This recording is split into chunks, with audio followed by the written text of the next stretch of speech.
هو ايه الجمال ده يا جماعه؟ لا والله ايه الجمال ده؟ بينا على العراق بجد، بينا على العراق اتعهد لنا مش عارف يعمل بعيدا ان هم ما فهمتش هي ليه بدات بمشكله شخصيه، وهي بتقول انها يعني اتجوزت في سن صغير وطلعت من الدراسه. دي مشكله شخصيه يعني. موضوع ان انت مش مكمله دراسه، انت بتكرري كتير، بس هو مش عيب يا جماعه. انا مش بشوف انها ما خدتش بكالوريوس ده عيب. انا دي اغبى حاجه، اغبى تفاوض انا شفته في حياتي يا جماعه. في شركه مصريه اسمها رينايل، مش عارف يعني، أنا اللي عارفه ان هم بداوا ياخدوا ماركت شير كبير في السعوديه وفي مصر. الشركه ديت المفروض هتبدا تنافسها. انا والله العظيم انا مع الشركه دي. صاحب مصانع الكرتون المعرج الكورجيتد، استثمرت بهذا الاستثمار أنا بسنة 1993 هو قصده بني كرتون، الكرتونه. وجبته هو الخط الإنتاجي الخمس طبقات كرتون المعرج، هذا الإنتاج ماله. كرتون فعلا، الكرتون اللي هو لونه بني ده. المعمل هذا أسسناه بسنة 2001، كان أول معمل بالعراق قطاع خاص لإنتاج الكرتون الكورجيتد. طب انت بتصنع كرتون لمين؟ باكجينج يعني للشركات صح؟ شقينا معمل ثاني اللي هو معمل آفاق المدائن، بيه شريك عبد الله ابني. ما شاء الله، هو جايب ابنه والشركه عاملها من 2001. طب انت جايب برنامج زي ده ليه يا حاج؟ العرض هسه الموجود عندنا احنا 170 سنتي، طول الرول يتراوح من 5000 الى 7000 حسب الشركه المصنعه له. يعني الكرتون بتاعك بيستخدم في الاخر لايه؟ شركات وباكجينج والناس تيجي تطبع عليهم البراندنج بتاعهم وهكذا، ولا ايه؟ طبقتين بالمكاين وبعدين يقطع، اللي هو اذا تعرفونه يجي يعني اكو قسم للمي اكو للهذا. عبد الله يحكي عن هذا الموضوع. عجبني قوي ان الاب قال له ده ابني هيكلمكم في الموضوع ده عشان ده اختصاصه. حلوه دي، عاده الابات ما بتعملش كده. ان هو يدخل بتصنيع البيتزا، تصنيع علب الكرتون مال التمر، مال الخال. حلو قوي، حلو قوي. انا كده فهمت. هو بيعمل الكرتون للشركات اللي هي الباكجينج اللي هي معتمد على الكرتون، لان خلاص دلوقتي بقى في شركات هي ما عادش بتعتمد على الكرتون، بتعتمد على مواد تانية او عاده بتكون اخف. فعلا الكرتون بيبقى اتقل كخامه يعني. هواية امور، هواية يعني سوقه كلش كبير صار ببغداد وبالعراق. انا بالنسبه لي كيوسف محتاج اعرف هو ازاي بيجيب الكرتون، الماده الخام ازاي بيجيب الكرتون وبيعمل له تدوير اللي هو الكرتون المستعمل. اللي يريد يقدم الدعم بجزء صغير كبير حسب حاجتكم، والخيار الآخر أنه تقترض من البنك وتدفع فوائد. يعني ايه مصانع اهليه يا مو؟ مصانع الادويه والمنتجات. وعندك برضو الكافي شوبس، مش انت ساعات لما تطلب كذا قهوه بيدوا لك كده علبه كده ولا حاجه بالكرتون كده تحط فيها القهوه. في كذا حاجه ممكن الناس بتستخدم فيها الحاجات دي. احنا موضوع البنك ما نقدر ندخل عليه وما نريده ما تريدون البنك، جزاكم الله خير. جاب من الاخر، احنا مش جايين نقرض هنا. هو اكشلي هنا ده سؤال حلو فعلا، انتوا شغالين من 2001، فايه اللي جابهم فعلا؟ لا، وين الاستثمار تريده؟ مصنع الدمج يعني مالتي الخاص، وذاك المصنع الكبير. لا مال ابوي واحد. اهتم بارقامهم برضو لان هم شغالين من زمان قوي. لا يعني لين تدخل احنا تاخذ ايجار طبعا اكيد. انت هل بحاجه الى شركاء بالمصنع الكبير مالتك؟ لا انا مش فاهم لحد دلوقتي انت جاي ليه يا حاج؟ والله طالبين من الفرسان يعني يدخلون شراكه ويانا بمبلغ مادي، نقول هو يعني نصف القيمه. لا انا مش فاهم، هو جاي يفكر، انا حسيت ان هو جاي يفكر هو جاي يطلب كام في البرنامج. يعني انا مكلفني تقريبا 800 مليون، اللي طالب 450. وليه في البرنامج ده ما بيقولوش ايكوتي على طول؟ يعني انت بتقول نصف القيمه، يعني انت كده عارض 50% من الشركه. وبعدين انا الفرسان او المستثمرين او الشركس بحس ان هم مش بيسالوا يا جماعه، يعني مش بيسالوا عن تقلبات السعر بتاعه الكرتون الماده الخام، مش بيسالوا على سعر تكلفه النقل. هم النقل عندهم بيبقى غالي ولا لا؟ لان الكرتون بيبقى عاده خفيف فسعر النقل غالي. الاماكن اللي هم بيوردوا لها الكرتون او الباكجينج بعيد عن انهم قد ايه، ده اللي بيفرق في سعر النقل. فليه بحس ان المستثمرين مش بيسالوا الاسئله ديت، ولا هم بيقطعوا، ولا ايه نظامهم؟ اكو مصانع شبيهه لك في العراق؟ اي طبعا اكو كثيره. يبقى ايه الفرق بينك وبينهم طيب؟ كثيره تقريبا بحدود 30 مصنع. ايه اللي بتقدمه الزياده؟ ما انا برضو ما فهمتش ايه الفرق بينه وبين ال 30 مصنع اللي في العراق. سايكلينج للكرتون هيك سامع؟ مو صحيح؟ قلت موجود بالحله. بالحله.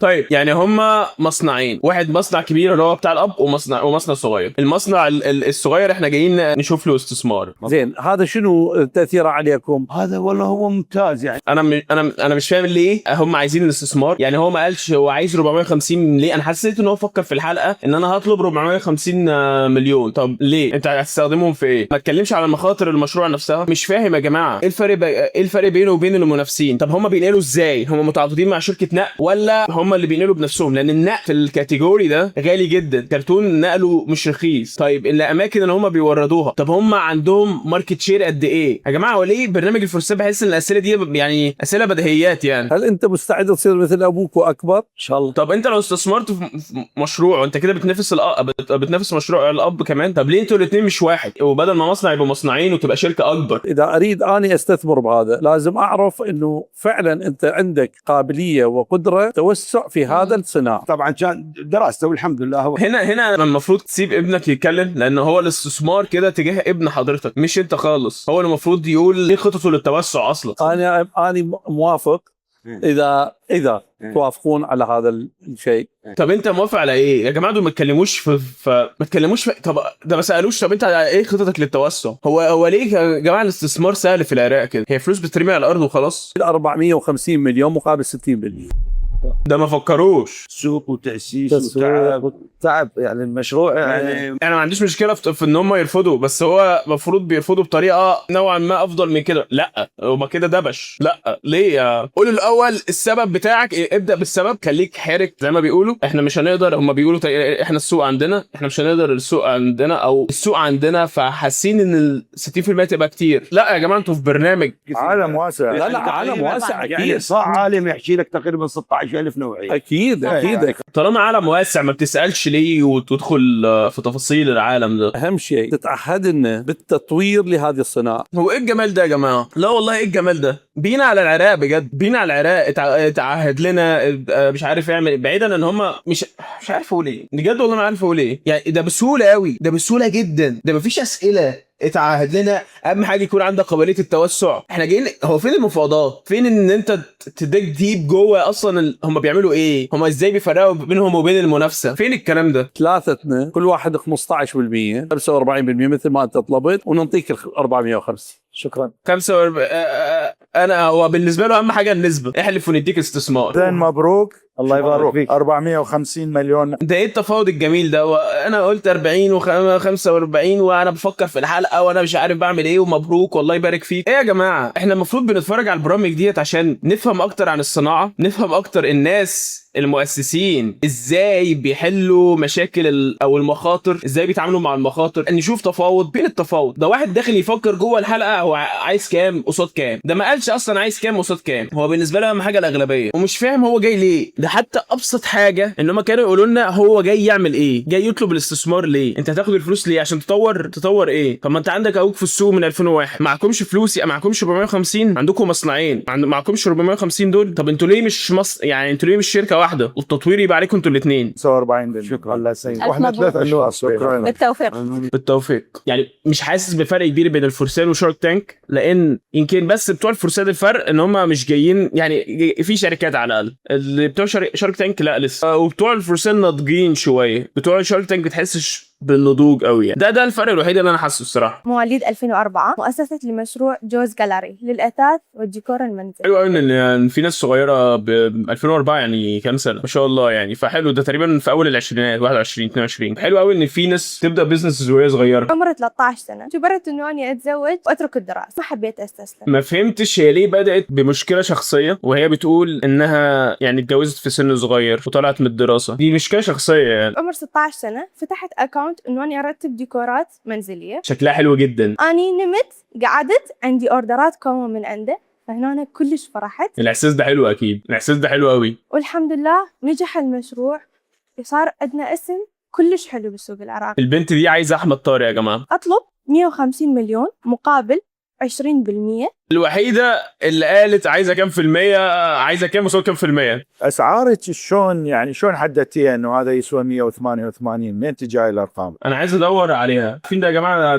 ده شبه عندنا ان هوم تقريبا، ان او ولا مش عارف بو هوم والناس ديت اللي جت في شارك تانك. انا مش هقدر اقول الاسعار دي غاليه ولا رخيصه. ايه شكلها حلو، الشغل حلو قوي. كان نفسي اعرف الاسعار بتاعتها غاليه ولا رخيصه. شغلها حلو قوي يا جماعه، عجباني قوي دي. ومش اي اي، ده من 8 دقايق، ده من 8 دقايق حرفيا. الشغل حلو. طب ما فيش ويب سايت؟ يعني انا عاجبني وقابلتها باين انه حلو قوي. يعني شكلها متجوزه واحد غني وجايه تقول ان انا اتجوزت وانا صغيره. احنا مش حتتنا انت اتجوزتي وانت صغيره يا جوز، بس الشغل هايل وعجبني انها بتحط السعر. إنه إحنا مختصين إنه عندنا ديكور إنه يكون مودرن، مثل ما نقول البيوت الأوروبية اللي نتفرجها. حاجه ملهاش علاقه بالبتشايه ديت. احنا مش محتاجين نقلد البيوت الاوروبيه. ليه نقلد البيوت الاوروبيه؟ ليه ما يبقاش عندنا احنا نستخدم هويتنا احنا العربيه العراقيه المصريه مصر القديمه؟ ليه نحاول نقلد البيوت الاوروبيه؟ يعني مثلا يا جماعه ليه نحاول نقلد الامريكان كيتشن عشان اسمه امريكان كيتشن؟ ليه نحاول نقلده مع ان الامريكان كيتشن ده مليان عيوب ولا يصلح في البيوت العربيه بسبب الطبخ العربي ده معمول لطبخ تاني خالص. فانا بحس ان يعني هي حاجه ملهاش علاقه بالبتشايه، بس بحس بجد اللي هو احنا مش محتاجين نقلد حد. احنا المفروض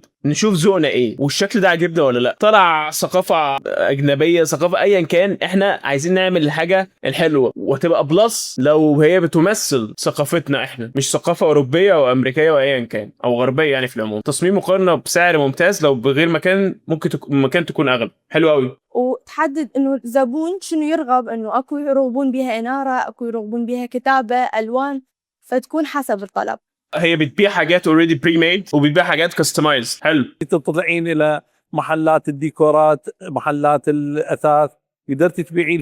اي ثينك انها محتاجه تعمل شوروم يا جماعه، محتاجه تعمل مكان تحط الحاجات اللي هي معموله بري ميد، توري البورتفوليو، توري شغلها للناس عشان يبقى عندها تارجت اودينس اعلى، وانها تبيع لشريحه اكبر، شريحه اللي هي ايه ما بتحبش تستنى تخش تشوف حاجه عجبتها تشتريها. أنا عندي محل، أنا فتحت محل. فتحتي محل. اورايت، عندها اوريدي المحل. عندك مبيعات يعني؟ أي عندي زين، ما مبيعات. قلتي لنا ايش قد حققتي مبيعات؟ مبيعات سنة 2024 ايه 200 مليون. نفسي اعرف النت بروفيت بتاعها قد ايه، بس ده رقم مش صغير. معدل أرباحي كان 80 مليون. عظيم. يعني حوالي 40% 45%. عندي خطة إنه أنا أريد أفتح مثل المكان عدة لوكيشنات للتصوير، لأنه أنا كلش إنه أنا أعاني بالتصوير، أحتاج إنه مكان نظيف أو مكان مرتب، وأنا مختصة بالديكور. ممكن اختلف هنا او مش هختلف قوي الصراحه. انا شايف ان انت محتاجه شوروم كبيره، او انت بتقولي تقريبا عندك محل صغير وعندك مشكله في التصوير، لا تتعاقدي مع استوديو هو اللي يعمل لك كل الكلام ده، بس هنقول ان مفيش الكلام ده في العراق. فهي تعمل شوروم كبيره ومكان واحد مختص بس، مكان كده فاضي دايما بتحط الديكور فيه على حسب السيشن اللي انت تعمليها، سيشن التصوير، مش تشتري مكان بس للتصوير. يعني هو فايدته هتبقى مختصره بس على التصوير يا جماعه. فاهم الار او اي بتاعه مش هيبان قوي، لكن لو انت اشتريتي مكان كبير او اجرتي مكان كبير، قدرتي ان انت تحطي فيه كل الشوروم بتاعك وتحطي فيه ايتمز، فهتحس ان هو مول صغير ومكان واحد كده استوديو للتصوير بتشكليه على حسب الايتمز اللي هتعرضيها والشكل اللي هتعرضيه. انا شايف ده كده وين. المنتجات، الملابس، التصوير، البلوجرز، فهذا المكان ممكن أأجره بالساعة. لا ما تبعديش لحاجه تانية، ما تشتتيش نفسك. انت مصممه ديكور، بتعملي ديكورات البيت، بتعملي اي حاجه ليها علاقه بشكل البيت، ما تشتتيش نفسك في حاجات تانية. من القيمة السوقية للشركة مالتي 650 مليون. جبتي منين 650 مليون؟ منو قيم لك اياها؟ بمعنى إيرادات السنوات. الحاله دي متصوره المفروض كده في اول 26، فانت عملتي كام في 25؟ أنا بالنسبة لي كمصرف احنا يعني نشجعكم كرجال أعمال تدخلون يعني بهذا الموضوع، لأن ما اعتقدش ده مناسب للمصرف. المصرف عايز اصول، وهي ما عندهاش اصول. هي أكو خطة واضحة بالنسبة لها وين حتروح.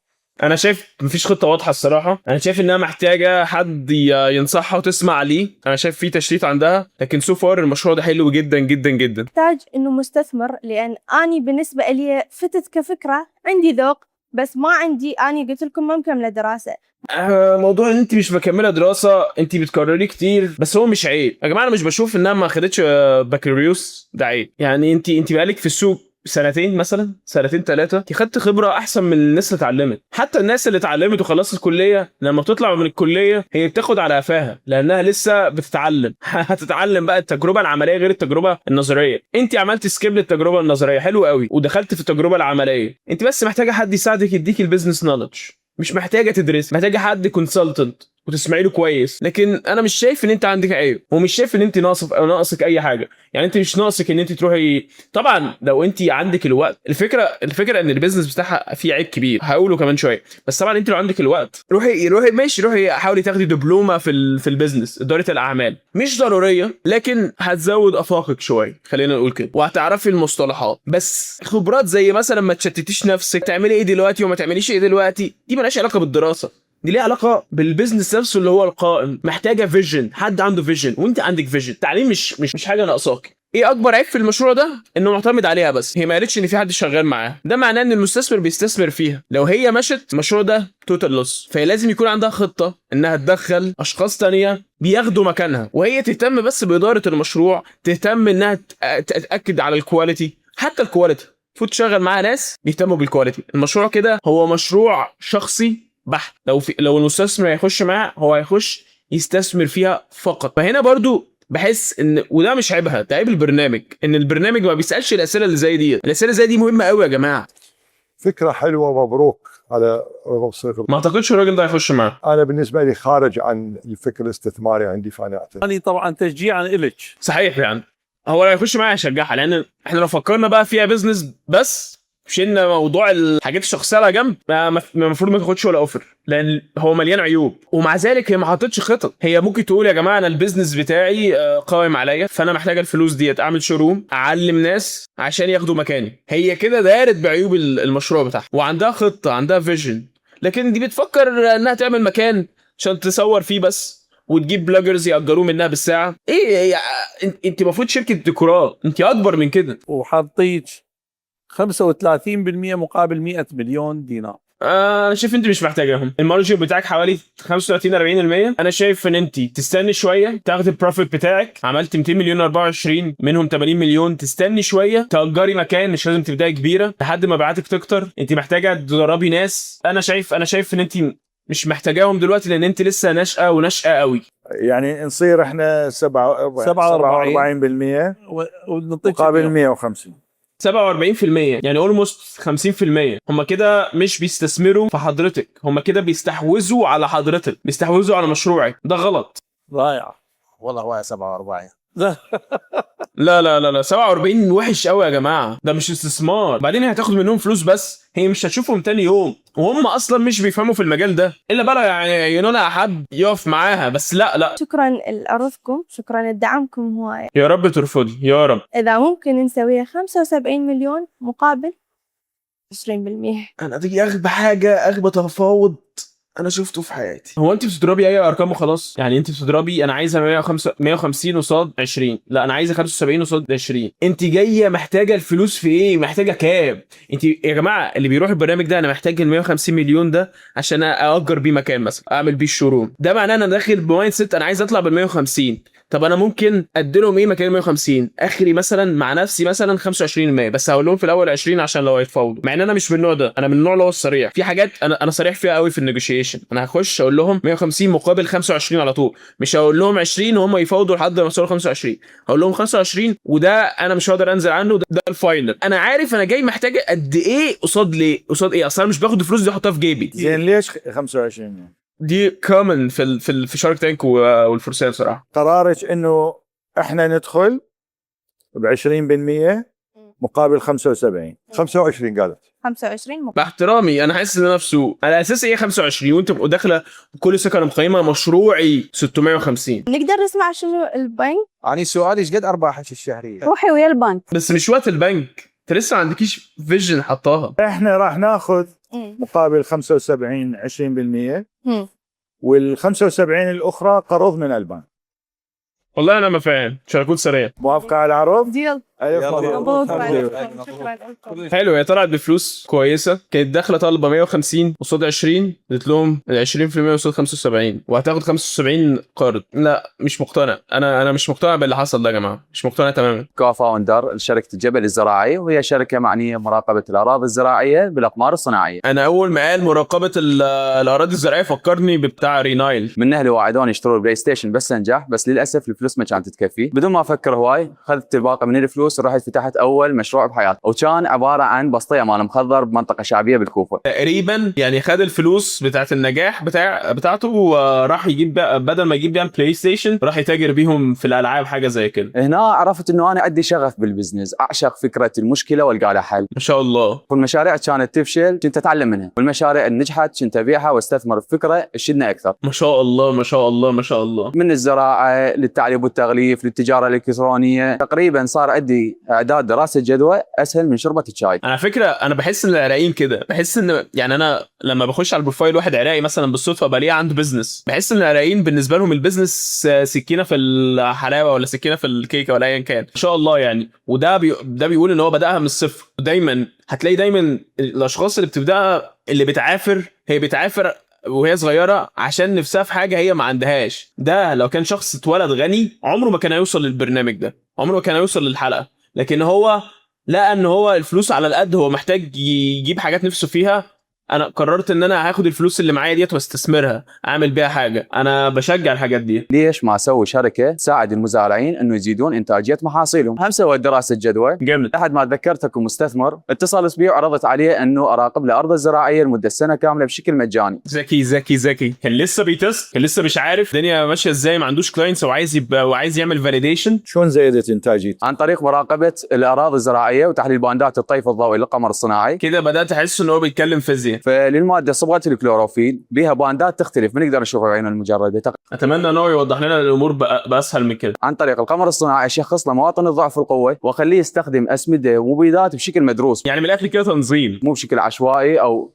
بشكل واسع. رائع. بينظم الدنيا. امتى يرش، امتى يستخدم الاسمده، المبيدات، هكذا. تقريبا نفس مشروع رينايل اللي جه في شارك تانك. بس يا جماعه انتوا شايفين الفرق بين المشروع المصري والمشروع العراقي؟ الفرق في حاجه واحده. ممكن على فكره المشروع المصري احسن، بس انا لو هستثمر في حد هستثمر في ده. حد عارف ليه؟ ب 2023 انطلقنا وكان عندنا 1500 دونم بس. اليوم احنا نراقب اكثر من 20,000 دونم من الاراضي الزراعيه. لان باختصار شوفوا طريقته، شوفوا كلامه، شوفوا تواضعه عامل ازاي. حققنا عوائد ماليه بلغت 200 مليون دينار عراقي. جامد. المبلغ اللي جاي طلبه ان شاء الله من حضراتكم اللي هو 200 مليون دينار عراقي. اولا احتاج اسطول من طائرات الدرون قصاد كم في المية؟ الزراعيه لرش الاسمده والمبيدات حتى تكون شركه متكامله. اثنين، احتاج اشتري طائره ماترس. ثلاثه، احتاج اكبر فريقي. يا جماعه ده جاي وعارف عايز ايه، عارف كل مليم هياخده من الاستثمار هيعمل بيه ايه. والاخير احتاج اطور منصتي التفاعليه لمراقبه الاراضي الزراعيه. برافو عليك. انت عالمي يا ابني. هو ده دي الحالات اللي احنا نتفرج عليها بجد بامانه، يعني مع احترامي لباقي الحالات اللي اتفرجت عليها في العراق. يعني احنا وكلاء لشركات درونز، وايضا احنا بالمرشات الزراعيه وبالمضخات المياه، فانا مهتم جدا بمشروع. يا جماعه برضو في حاجه تانية، هو عامل ايرادات ب 200 مليون صحيح، اكيد النت بروفيت بتاعه اكيد هم مش صافي الربح 200 مليون، بس تقييمه 200 مليون. طبعا احنا ما عرفناش كام في المية عشان نعرف هو ضارب في كام، بس حتى التقييم ميك سنس، تقييم منطقي. اعتمدت على الورد اوف ماوث، فكان المستثمر الواحد يقول للثاني. فهسه انا اصلا اذا جتني ارض زراعيه جزء، الراجل بتحس انه باصص لابنه، باصص له بصه، مبسوط منه قوي، واحنا كلنا مبسوطين منه بجد. ربنا يعني من نجاح لنجاح ان شاء الله. اقفز هاي القفزه انه اطور فريقي واطور التيم واطور هاي الامور. بالضبط. فلذلك ما كنت احتاج اسوق يعني. انا متاكد انه هو خد اوفر في الاخر من غير اي حاجه. اهلك المفروض يكونوا فخورين جدا بك. لا الحمد. طبعا. مش بس اهلك، العراق كلها الصراحه. احنا عايزين من العائلات دي كتير يا جماعه، عايزين من العائلات دي كتير في وطننا العربي بحاله. اكتشفنا هذه القدرات بمختلف انواعها واشكالها وتوجهاتها. هذا يعطي للعراق الحقيقه ميزه ان الموارد البشريه هي موارد. الراجل ده من غير ما اعرفه حكومي، معروفه في انها نجحت في اختباراتها المحليه والخارجيه بشكل يفوق التصور. يا جماعه واقسم بالله واقف وقفه ولا واحد عنده 30 40 سنه، ده واحد في اوائل العشرينات ولا في اواخر العشرينات. ليس فقط يجد فرصة عمل، إنما يجد فرصة حلول صحيح مهمة للبلد. يعني ايه يا ابني، ايه الثقه دي؟ والله العظيم بيجوا عندهم شركات كبيره ما بيقفوش كده. هو ما نعول عليه وهو ما نتوقع بشبابنا. انا بس عايز اعرف هو طالب 200 مليون قصاد كم في المية؟ احنا اكو بالعراق جامعه او قسم جديد انه جيوفيزياء وتحسس، انه انطلق ب 2016 بمختلف انحاء العراق، بدا يطلع عالمي. هذا بالضبط وهذا مكانه. يجي هو هذا المتخرج حسب كفاءته وانا ممكن اقدم له دورات، يجي يشتغل وياي. الولد ده عالمي يا جماعه. انت هسه اعطيتنا حلول واضحه وصريحه، انت حليت لي مشكلتي. المهندس ده اكيد كان ترند في العراق، يعني اصل ده لو ما خدش ترند في العراق مين اللي هياخد ترند؟ اعطيك 250 مليون 40%. 40% ليه؟ حرام يا جماعه 40%، حرام بجد 40%. واني اول عقد حوقع وياك. الله يعزك استاذ. بصوا يا جماعه جمال الولد ان هو يعني حاسس كده بفرحه جواه يعني، وكسف كده حاسس بس ليه 40%؟ أنا أدعمك بجانب الدرونز والمرشات الزراعية. انا لو مكانه هم كلهم دلوقتي ميتين عليه، لازم افهم ان هم ميتين عليا. فأنت تكسب خبرات بالإضافة إلى التمويل، وأي تمويل مستقبلي 40% لا انت هيديله 250 مليون اشطاط، 25 هيطلعوا معاه ال 30 يكسب اي ايكوتي، عشان في المستقبل لما الشركه تكبر يقدر يجيف ايكوتي. بس هو الباور اللي يعطوك اياه احنا كتمويل اكيد نقدر طبعا، بس الباور اللي يعطوك اوعى تقبل ال 40%. عندك عرض تقترض، وعندك عرض 250 مقابل 40%. قول لهم ان انت اخرك 30. قبل ما يروح ويشاور نفسه انا اقترح حل وسط 30%. جامد الراجل ده، جامد برضه. انا قلت عليه حكومي وجامد طيب برضه، انا اول مره اشوف حد حكومي طيب كده. نزلت 10%، 30%. شغله اكو انا ادي بقصه اكون يعني الراجل تحس انه باصص له اكنه باصص لابنه، يعني هو صراحه يعني تحس ان هو باصص لابنه